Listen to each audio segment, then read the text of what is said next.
The Sabres schedule is out, and I got some wild trade stuff to talk about, plus draft all ahead on the Locked On Sabres podcast. Your Locked On Sabres, your daily podcast on the Buffalo Sabres. Part of the Locked On Podcast Network, your team every day.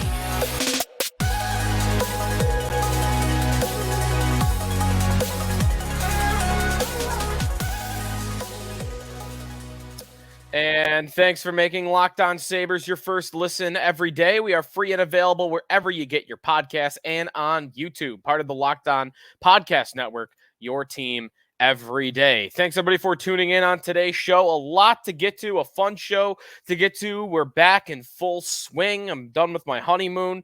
The wedding is over, and it's off-season time for the Sabres, and just in time to get rocking and rolling over the next week with the draft and trades and free agency. And we're going to get into a little bit of all that coming up on today's show, including a breakdown of Quentin Musty, local product, Hamburg native, first-round likely pick of the 2023 NHL draft in Nashville, 8 o'clock for the draft on Wednesday night.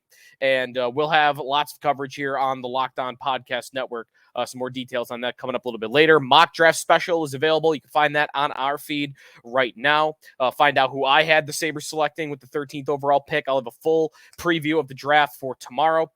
Today, though, a little bit of draft, as I mentioned, with Musty and a guy I've locked in, a defenseman I've locked in on for the Sabres heading into the draft.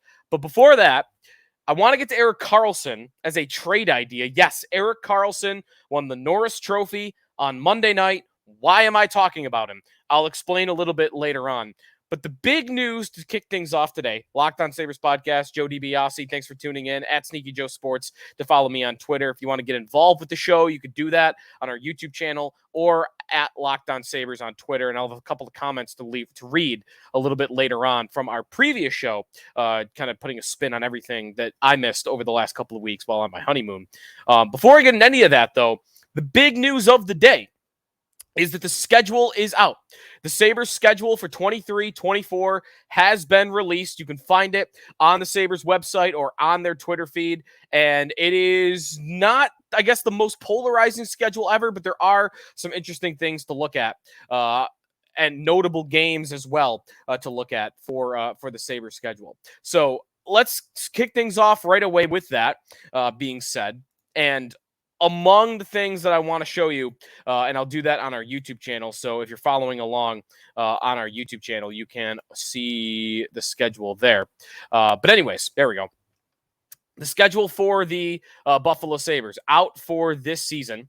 And if you're looking at it, you'll notice a couple of things. One, the home opener, big home opener, Thursday, October 12th, against the New York Rangers, the team that Devin Levi made his debut against the end of last season, a bunch of overtime games against the Rangers, a good team, a playoff team. That's the home opener on Thursday, and it is the Sabres season opener on Thursday, October 12th.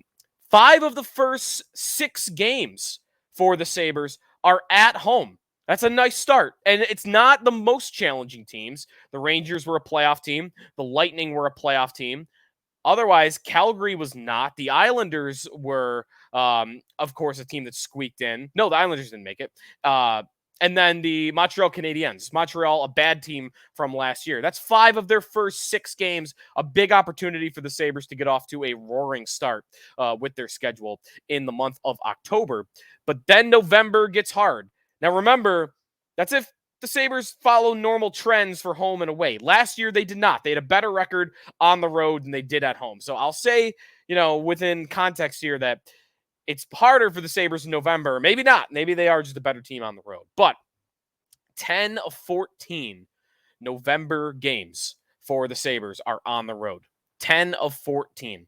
That's a lot. They have a game against the Flyers, Toronto, Carolina, Pittsburgh, Winnipeg, Chicago, Washington, New Jersey, New York, and St. Louis, all on the road, all in the month of November. Other notable things to look at from the schedule. Toronto in town twice. Still, to me, embarrassing terrible job by the league that a team like Toronto, who is just north of the border, division rival of the Sabres for many, many years. It's always a big marquee game on the schedule. And out of 82 games, 41 games at home, the Leafs only come to Buffalo 2 times, and that is it. So Toronto, though, comes to Buffalo Thursday, December 21st. You don't have to wait too long for the Leafs to get to Buffalo. And then again, Saturday, March 30th, they are at home.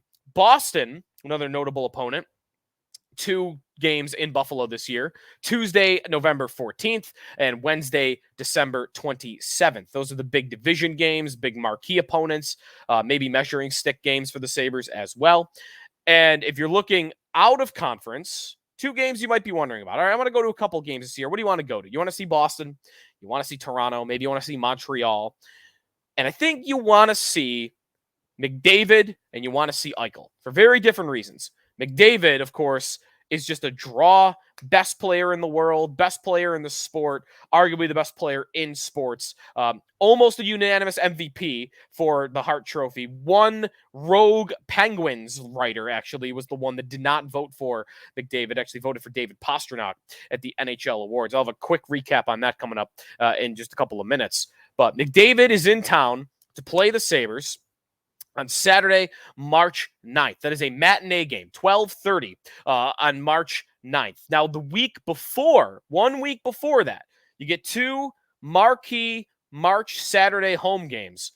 McDavid on the 9th, but the week before, March 2nd, Jack Eichel returns to Buffalo yet again, this time as a Stanley Cup champion, Saturday night on March 2nd. I am wondering and very interested what the atmosphere will be like in that building. Now, of course, this would come with the assumption that the Sabres are good. That's what I'm assuming, that they'll at least be in a playoff race, if not even be in a playoff spot at that point in the season, even being that late. I think they'll be in a spot, if you had asked me to guess right now.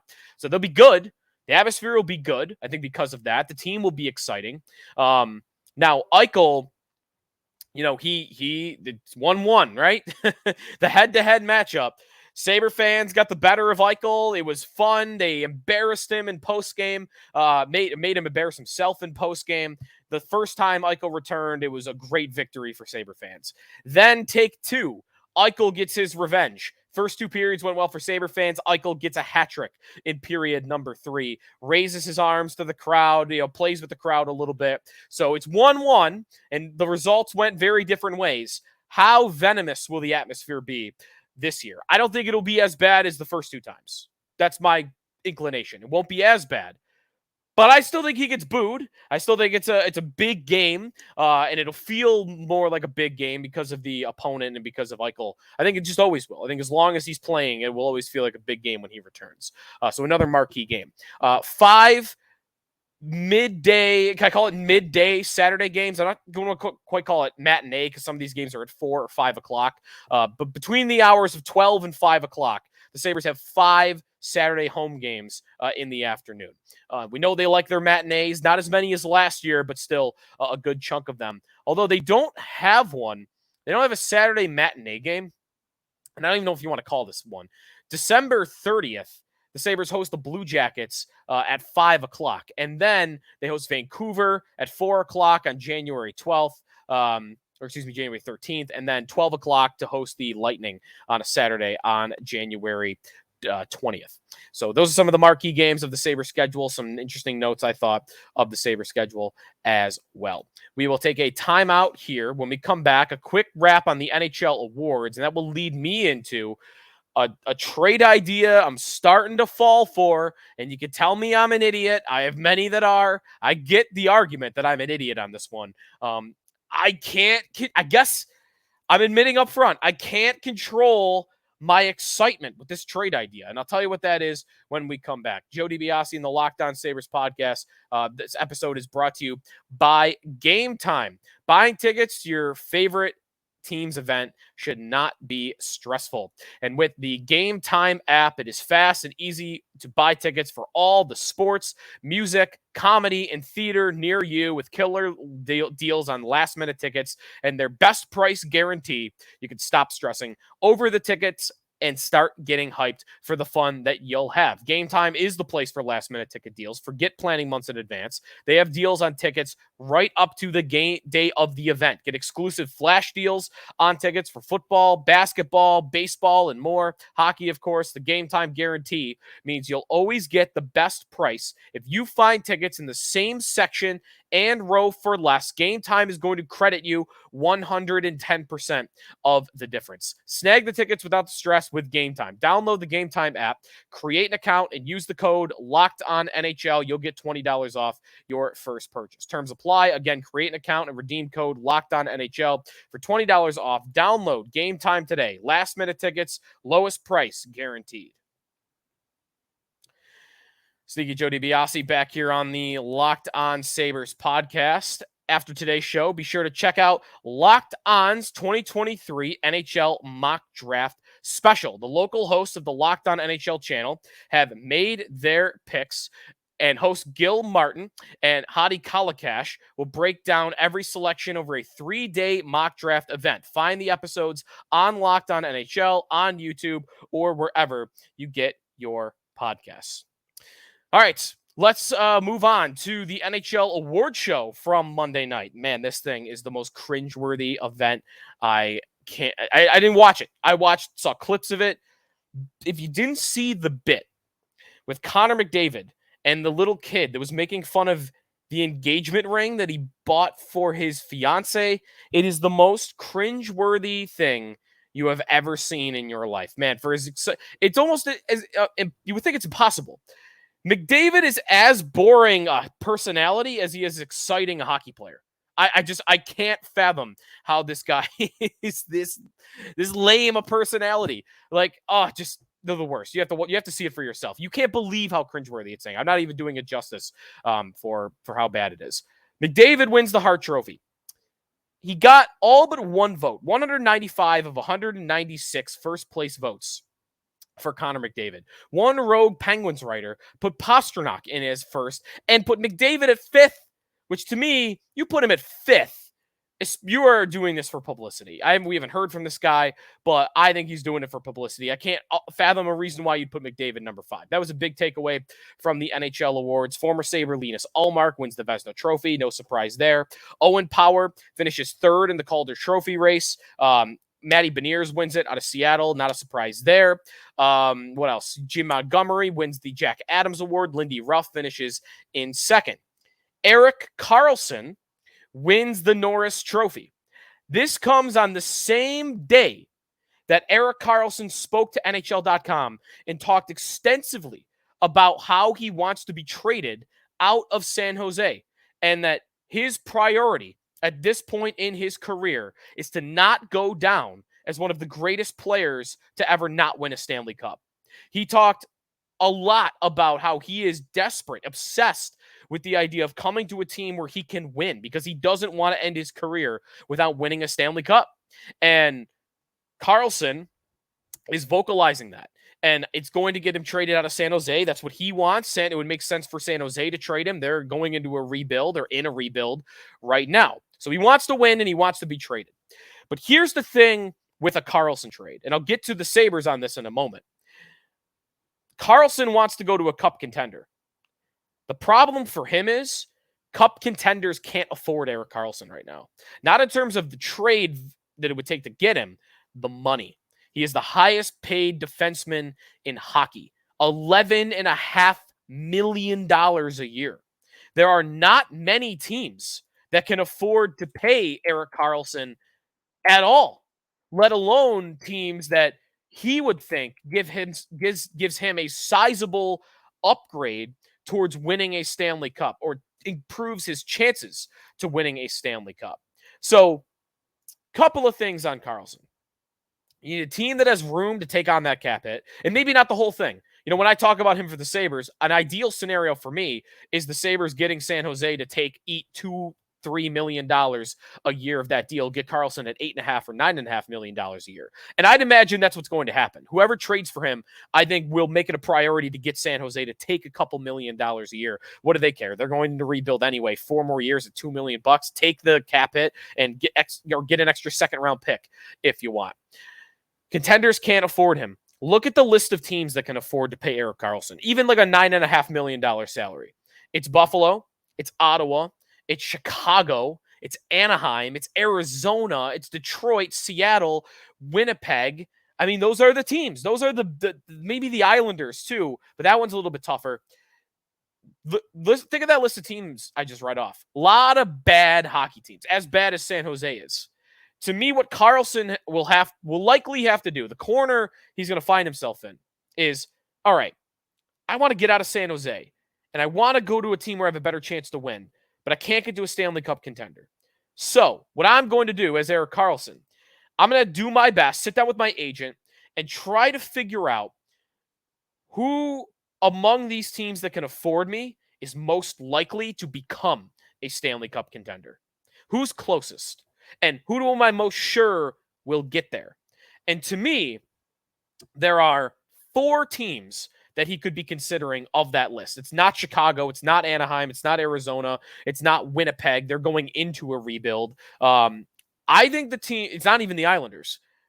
The 4 teams I think he would go to, or they would think about for that: Ottawa, Buffalo, Seattle, and Detroit. And to me, Buffalo and Ottawa are the 2 most likely and reasonable destinations for that. One, Ottawa, he's been there, started his career there, long time there, and they're up and coming. They have good young talent, and I could see why that would make sense to him, thinking, okay, they're ready to turn the corner. I would think Karlsson would prioritize or look at the Sabres for that. Up and coming, young. Maybe he has connections with Rasmus Dahlin. He could talk to Dahlin about the way the team is coming. He knows Dahlin, I'm sure, and his quality of play. So he could look at the Sabres for that. I think Detroit on a lesser level, about to turn a corner. But again, it's tougher to sell Detroit on that. And Seattle was actually the best of these teams last year. And they don't have a superstar player. So he could think, hey, all they're missing is a superstar. I could be that final piece. And coincidentally, the 3 teams that are the betting favorites to trade for Erik Karlsson: Ottawa, the favorite at plus 200. Buffalo, the second leading favorite at plus 300. Seattle, the third leading favorite at plus 400. Those are the 3 most likely teams, according to the odds, to trade for Erik Karlsson. Well, what about the Sabres for this? It's not the most popular idea. I tweeted this out on Tuesday morning. You know, you get a lot of, wow, that would be super fun. I can't imagine. And you get a lot of, ooh, I don't want that. They want a defensive defenseman, and he's bad defensively, right? And sometimes people go way too far with how bad defensively Erik Karlsson is. But I'll get to that. The Sabres, to me, I guess the reason, I'll admit it up front, it would just be a damn fun idea.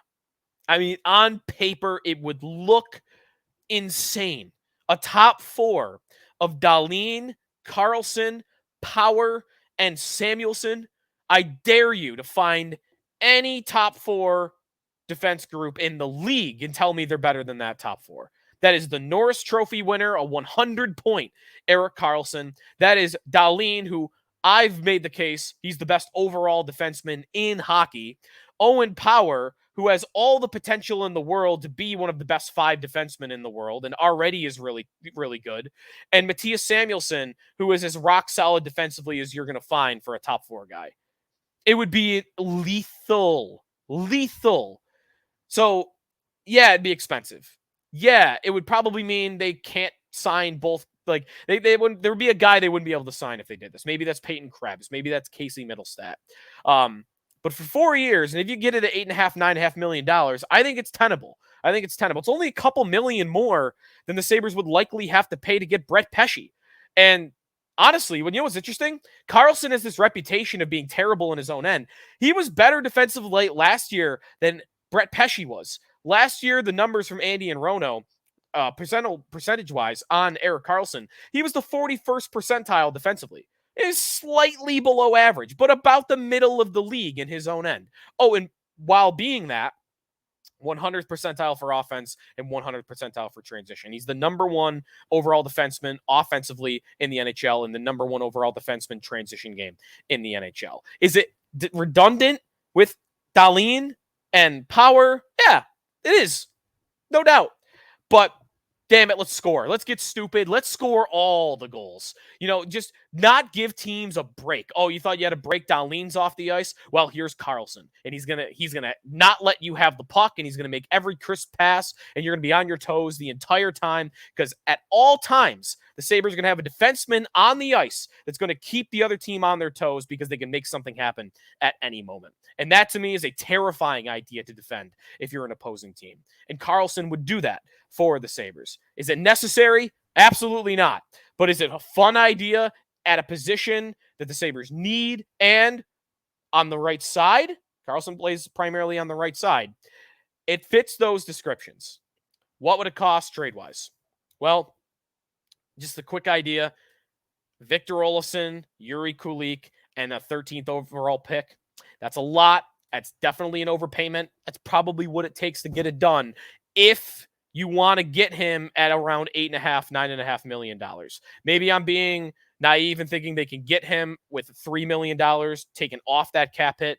But if you overpay a little bit, the trade market, you probably will have to anyway, and you want to get him on a favorable cap hit, that's probably the type of package that you're talking about. And think about, by the way, cap-wise, what that would mean. Long-term, yes, you're adding cap.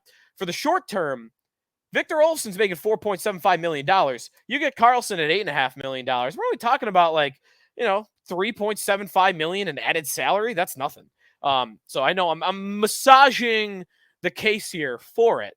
But I think it would be fun. I think the Sabres would gain instant credibility around the league if they were to acquire a player like that. And they would get some stark reviews, I think, about their potential for this season. So I like the idea for Erik Karlsson. It's a fun idea. I don't think it's a necessary idea. I think guys like Brett Pesce, Dylan DeMello, they're much more realistic ideas, but it's fun to think about. And he's going to get traded somewhere. So, and there are not a lot of teams that make sense. Buffalo's one of the few where you could kind of sell it. And that's what it's going to take. You just got to kind of sell it for Karlsson, because there isn't a perfect fit for the whole league. So if it kind of makes sense for you, well, it makes about as much sense for you as it does for anybody else. Timeout here. When we come back, two names that I'm really focused on going into Wednesday's draft. We'll have a more extensive breakdown of the draft on Wednesday, but two names I'm thinking about a lot: a Buffalo native and a defenseman for the Sabres. That's coming up on the Locked On Sabres podcast with Joe DiBiase. All right, welcome back to the Locked On Sabres podcast at Sneaky Joe Sports, at Locked On Sabres. If you want to get involved with the show, I was looking through some of our YouTube comments on our most recent show, and one I wanted to read about. We were talking about Brett Pesce, talking about some of the forwards and whatnot. Was looking at Sabres 1970, who said, sign Jost, move on from Olofsson. We have enough offense. Have Jost become a penalty specialist in fourth line minutes. My only caveat with that, and I would want to warn a lot of listeners of this, don't just assume Tyson Jost is a great penalty kill specialist and can become that. I mean, he kind of is what he is at this point. He's played a lot of games in the NHL. He's a okay penalty killer. He's not a great one. And I would not be holding my breath thinking he's that type of player for them. Maybe he improves, but I'm not holding my breath. I think he's a good 5-on-5 fourth liner that you could probably hope to do better than when it comes to special teams. The NHL draft Wednesday night, Nashville, Tennessee, one of my favorite cities, probably my favorite city in America. And there's two players I'm very dialed in on going into the draft, and I'm thinking more locally and for the Sabres. Let's start locally. Quentin Musty, Hamburg native, junior Sabres, Western New York kid, left winger, 6'2" from the Sudbury Wolves of the OHL. It'll be very interesting to see where he goes on Wednesday night. He's mostly mocked as a mid to late first round pick, which, again, for a Buffalo native, that's incredible. There are not many of those throughout time. Patrick Kane, of course, is one example that comes to mind first overall. But Luke Musty is probably going to be a first round pick. Some have him ranked in the Sabres territory. When you look at some of his rankings, he was ranked 17th, but the Sabres picked 13th. He was ranked 17th by the Hockey News. He was ranked 14th by Shane Malloy, a prospects writer. He was ranked 11th by Dobber Prospects, 18th by Recruit Scouting, 13th by Smart Hockey, 12th by EliteProspects.com, 20th by FC Hockey. So Daily Faceoff 20th as well. kind of around the Sabres territory. You know, some places he was ranked lower. Craig Button had him ranked 31st, Sportsnet 31st, Chris Peters 32nd. But Musty, I think, is going to at least be a first-round pick, and I think is possible for the Sabres. And in being a local kid, I wonder, if that might be the tiebreaker for Kevin Adams, if it's between him and somebody else. The Elite Prospects Draft Guide on Quentin Musty reads, he brings a little bit of everything to the table and does so in a projectable, imposing 6'2" frame. Better still, he's not shy about leveraging every part of it to dispose opponents of the puck, wreak havoc along the boards and at the net front, and to barrel down the wing off the rush. His vision is top-notch, and he's equipped with the cunning and passing skill necessary to connect with layered feeds around skates and sticks. That's the draft guide on Luke Musty's game as he enters his NHL draft. One other player that I'm focused on going into this draft. It's a player that I've started to fall for a little bit for the Sabres as an idea, and it's partially because there are not a lot of good ideas defensively for the Sabres in this draft. But one guy that I sometimes will see fall to the Sabres in this draft is Axel Sandin Pellikka, a defenseman out of Sweden, an undersized defenseman, but a right shot defenseman in that. One of the better right shot defensemen, if not the best right shot defenseman in the NHL draft. Offensive, smaller. But I want the Sabres to push for a defenseman in this draft. And there are, again, not many options. And yes, he's not the Samuelson clone that we've been thinking about for Owen Power, but I love the upside of Sandin Pellikka. He was ranked in the top 15 basically everywhere, including 5th overall by TSN's Craig Button, but more commonly in the lower teens is where you'll see him ranked. His read-up at Elite Prospects, Sandin Pellikka is an offensive defenseman with legitimate first-unit power play upside. His puck skills, playmaking, shot, and the ability to walk an offensive blue line make him a credible scoring threat with the puck on his stick, as he does his ability to process options and make plays at speed off the rush. The Swedish blue liner is an engaged defender, particularly stout between the blue lines and along the boards. He has some reputation of being strong along the boards and physical for his size. And again, that's a part of this here. He might be physical for his size. He's 5'11", 181. And he'll gain, I'm sure, some weight before he gets to the NHL. Maybe he'll grow an inch or two and get into the 6-foot territory. But he is an undersized defenseman, but not one that is willing to shy away from contact. And that is where I think he is an acceptable idea for the Sabres, because he's not just an offensive defenseman, even though that is what will get him drafted that highly. All right, Sandin Pellikka and Quentin Musty, a couple of names to think about going into Wednesday. More exhaustive and extensive breakdown of the NHL draft with our NHL draft preview coming Wednesday morning. So come back for that, and then we'll recap it all what the Sabres did in round 1 on Thursday. Thanks for listening to the Locked On Sabres podcast, making us your first listen every day. And again, go check out Locked On NHL's 2023 mock draft special. Local hosts on the Locked On NHL channel have made their picks, and hosts Gil Martin and Hadi Kalakash are breaking it all down. Find the episodes on Locked On NHL on YouTube or wherever you get your podcasts.